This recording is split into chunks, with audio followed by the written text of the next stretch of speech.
Hi guys, this is Amber Hughes and I'm recording my coffee chat presentation for Dr. Kim's class, and I interviewed Titan Hinton. He is our Assistant Superintendent of Campus Support. He has been in this district alone for 40 years, which I find completely amazing.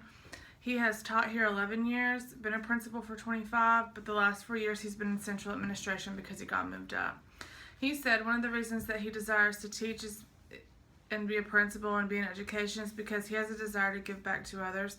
He said it's something that he strived to do the whole time he was on the high school principal level with his teachers and students, and I have to agree that he did a really good job. I asked him a question, that we had regarding educational experience and how it's different from what students are experiencing today. And he said that he can remember when he was in college in '76, and they got the first handheld calculator for the first time, and he said at that time it was like the coolest thing ever. And so he's like, with the everybody giving a cell phone and a laptop and an iPad and all these different things, he said it just kind of blows you away when you look back and you were excited about a handheld calculator. But he has degrees in physical education and biology, and he has 2 masters, one in science and one in school administration. One of the things that I really loved about interviewing him is that he's very pro-student and pro-students being responsible for their own learning. He says that now it sort of has shifted where teachers are responsible for the kids' learning, but that's just of late, and he doesn't agree that that is how it should be. Like, it should be equal, everybody should be equally responsible, but the kid really has the responsibility ultimately of seizing their education. And he related it to this doctoral class, and he said, just like you do in your own class, it's not your teacher's responsibility for you to learn, it's your responsibility for yourself. So I thought that was really important. In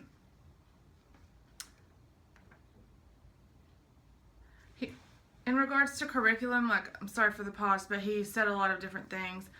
One of the things that he said was that he has always had a desire to focus on working with various content curriculum. So for him, he started at a very simplistic level of understanding, but it evolved into a level that he could use as a delivery to students and teachers.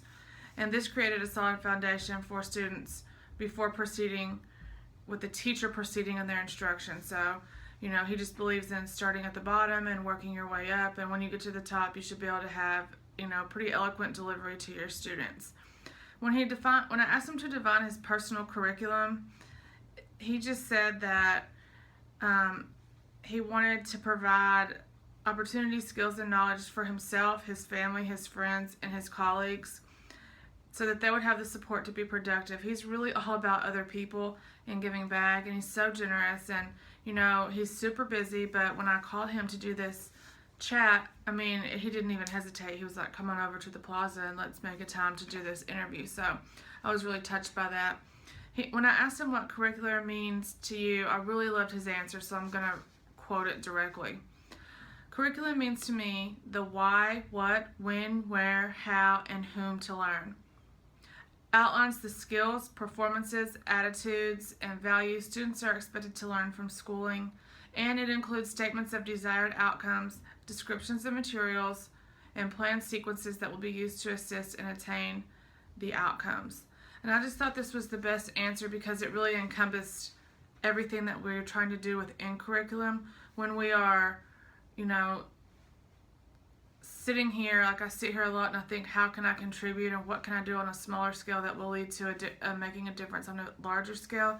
This is the sort of thing that I need to be looking at, so I am getting every direction so that I can go forward, because I really do want to make some changes, especially when it comes to adapted PE.